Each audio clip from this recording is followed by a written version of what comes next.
திருச்சிற்றம்பலம். தென்னாடுடைய சிவனையை போற்றி, எந்நாட்டவர்க்கும் இறைவா போற்றி. அனைவருக்கும் வணக்கம். துலா ராசிக்கு உண்டான ஏப்ரல் மாத பலன்களை பத்தி பார்க்கலாம். துலா ராசிக்கு உங்களை ஆளக்கூடிய கிரகம் எதுன்னு பாத்துட்டீங்கன்னா சுக்கிரன் தான். இந்த சுக்கிரன் பாருங்க, உங்களுடைய ராசிக்கு 6ஆம் வீட்டுல போய் உச்சமாக இருந்தார். ஆனால் உச்சமாக இருந்தாலும் வக்ரகதி பெற்றிருந்தார். அப்போ ஒரு உச்ச கிரகம் வக்ரகதி பெறும் பொழுது நீச பலனை அடையும் அப்படிங்கறத முற்றிலும் உண்மை. அது என்ன, எத்தனாம் தேதி வரைக்கும் அப்படின்னு பாத்துட்டீங்கன்னா 13ஆம் தேதி வரைக்கும் நீசம்தான். அப்போ நீங்க எந்த வேலைகள் செய்தாலும் ஒரு 13ஆம் தேதி வரைக்கும் அதைய ஒரு புதிய முயற்சிகளாக இருந்தாலோ, ஒருத்தரை பார்க்க போறீங்க, ஒரு விஷயங்கள் நல்லது நடக்கணும் அப்படின்னா அது 13ஆம் தேதி வரைக்கும் வேண்டாம். 13ஆம் தேதிக்கு மேல மறுபடியும் இந்த சுக்கிரன் உச்சம் பெறுகிறார். அதற்கப்புறம் நீங்க வச்சுக்கோங்க, கண்டிப்பா நடக்கும். ஏன்னா நீங்க என்ன பண்ணினாலும் உங்களுடைய நிலைகள் என்ன, நீங்க யாரு, எப்படிப்பட்ட உங்களுடைய கேரக்டர் என்ன, எதை நோக்கி உங்க கர்மா வேலை செய்யுது அப்படிங்கிறது எல்லாமே சொல்றது வந்து சுக்கிரன் தான். அப்ப அந்த சுக்கிரன் வலு இல்லாம இருக்கும்பொழுது எதை செய்தீங்கனாலும் ஒரு நல்ல பெயர் கிடைக்காது, உங்களுக்கு ஒரு மதிப்பு இருக்காது, ஒரு மரியாதை இருக்காது.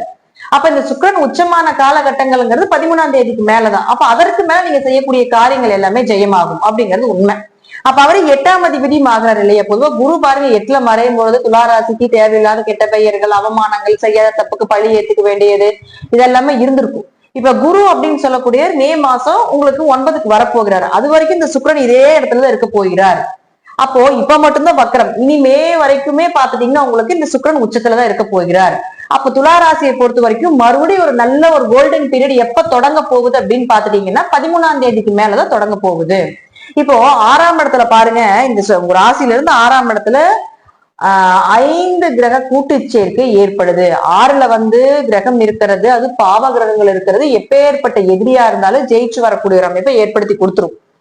இருப்பினும் இந்த கூட்டு கிரக சேர்க்கை அப்படிங்கிறது கடன், நோய், சின்ன சின்ன ஒரு வம்பு வழக்குகள் இது எல்லாத்தையும் கொடுக்கக்கூடிய ஒரு அமைப்பையும் கொடுத்துரும். தேவையில்லாத பேச்சுக்கள், இது மூலமாக ஒரு அவமானங்கள் இதையும் கொடுத்துரும். ஏன் சொல்றேன்னா இந்த மாதம் மட்டும் 3 கிரகங்கள் நீசமாகறாங்க.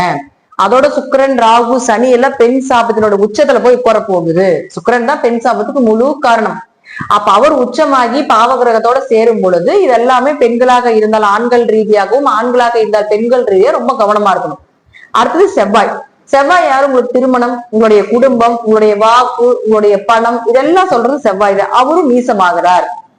அப்போ 2 கூடையவர் நீசமானா குடும்பத்துல ரொம்ப கவனமா இருக்கணும். பணம் கொடுக்கல் வாங்கல், பேச்சுல.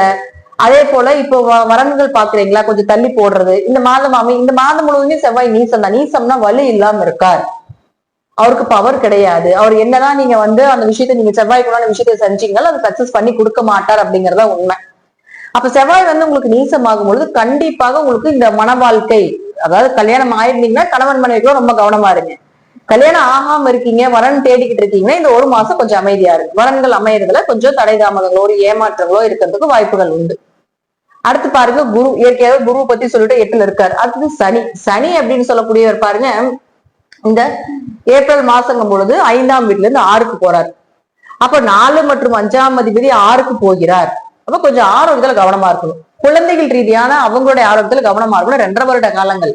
இருப்பினும் 6ல் சனி இருந்தால் எப்பேற்பட்ட எதிரியா இருந்தாலும் ஜெயிக்கலாம். உங்க பேர்ல கேஸ் போட்டா கேஸ் உங்க பக்கம் சாதகமா வர்றது, நீங்க தப்பே பண்ணல, தப்பே பண்ணியிருந்தாலும் என்ன விஷயமாக இருக்கட்டும், தப்பே நீங்க பண்ணியிருந்தீங்கனாலும் கூட அந்த பழிபாவங்கள் எதுவும் உங்களுக்கு வராம இருக்காது. இதை தப்பிச்சு கொண்டு வரும். அது வந்து உங்க ஜாதக நிலைகளை பொறுத்து. சோ ஜாதகத்துல நல்ல தசாபுத்திகள் நடந்தால் எந்த விஷயமா இருந்தாலும் தப்பிச்சு வந்துடலாம். அடுத்தது பாருங்க உங்களுக்கு புதன். புதன் அப்படின்னு சொல்லக்கூடியவரும் 9 மற்றும் 12ஆம் அதிபதி பாக்கியாதிபதினு சொல்றோம். அவர் நீசமாகிறார். இந்த மாதம் முழுவதும் நீசத்துலதான் இருக்காரு. எல்லாத்துக்குமே இப்படித்தான் 3 கிரகங்கள் நீசம் பெருகுது. ஒவ்வொரு ஜாதகத்துக்கு ஒவ்வொரு மாதிரி அமைப்பு. அப்போ இந்த மாதம் 3 கிரக நீசங்கும் போது எந்த விஷயம் செய்யக்கூடாது அப்படிங்கறத மட்டும் தெரிஞ்சுட்டு செய்யாம இருந்தா போதும். அப்ப புதன் யார், உங்களுக்கு பாக்கியாதிபதி. அப்ப அப்பாவுக்கு ஏதாவது உடம்பு சரியில்லாம போறது, உங்க குரு மூலமாக ஒரு கெட்ட பெயர் வர்றது, உயர்கல்வி படிக்கிறத தடை ஏற்படுறது, பயணங்கள் எதுக்கு போறீங்க, எதுக்கு வரீங்க, எதுக்கு பயணம் பண்றீங்க அப்படிங்கறது தெரியாம இருக்கிறது, தேவையில்லாத அலைச்சல், தீர்த்த யாத்திரை போன இடத்துல ஒரு சில ஏதாவது பொருள் தொலைகிறது, குடும்பத்தோட ஒற்றுமையா இருக்கும்போது கொஞ்சம் மனக்கசப்புகள் ஏற்படுறது, இதெல்லாம் இந்த புதன் ஏற்படுத்தி கொடுத்து விடுவார். இந்த மாசம் முழுவதும் புதனும் இங்கதான் இருக்க போறார், செவ்வாயும் இங்கதான் இருக்க போறார். 13ஆம் தேதிக்கு மேல மட்டும் சுக்கிரன் வந்து ஓரளவுக்கு உங்களுக்கு நன்மைகளை கொடுப்பார். அப்ப முழுக்க ஒரு 30% இருந்து 40% பாத்துட்டீங்கன்னா துளாராசிக்கு இந்த மாதம் 6 கூட்டு கிரக சேர்க்கை மூலமாக 13ஆம் தேதிக்கு மேல நன்மைகள் நடக்கும். இருப்பினும் கவனமாக இருக்கணும். ஏன்னா பாருங்க, இந்த சேர்க்கையில அவ்வளவு சிறப்பான சேர்க்கை கிடையாது. சூரியன் சனி சேர்க்கை, சூரியன் ராகு சேர்க்கை, சனி ராகு சேர்க்கை, சனி புதன் சேர்க்கை, சூரியனும் சுக்கிரனும் சேர்றது, ராகு சுக்கிரன் சேர்க்கை, இதெல்லாம் அவ்வளவு ஒரு நன்மைகளை கொடுக்காத சேர்க்கையை சேர்ந்து உட்கார்ந்துருக்காங்க.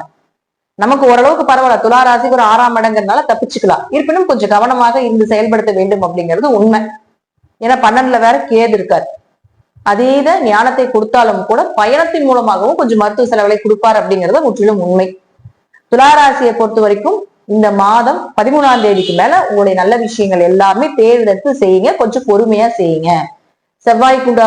செவ்வாய்க்குண்டான பலனும் புதனுக்குண்டான பலனும் செய்யாமல் இருப்பது நல்லது. மற்ற விஷயங்கள் எல்லாமே ஓரளவுக்கு உங்களுக்கு நன்மைகளை கொடுக்கக்கூடிய ஒரு அமைப்புலதான் இருக்கு. இந்த மாதம் துலா ஓரளவுக்கு நன்மைகளையும் ஓரளவுக்கு ஒரு 30 to 40% தீய பலன்களையும் கொடுக்கும் அப்படிங்கிறதுல மாற்றம் கிடையாது. தசாபுத்தி நல்லா இருக்கிறதுனால, நல்லா இருந்தால் ஜாதகத்துல அதை மீண்டும் உங்களுடைய பழைய நிலைக்கு வருவதற்குண்டான வாய்ப்பையும் ஏற்படுத்தி கொடுக்கும் அப்படிங்கிறத உண்மை. நன்றி. மீண்டும் ஒரு நல்ல பதிவுல சந்திக்கலாம். திருச்சிற்றம்பலம், தில்லையம்பலம், ஸ்ரீ நரசிம்மத்துடைய சரணம்.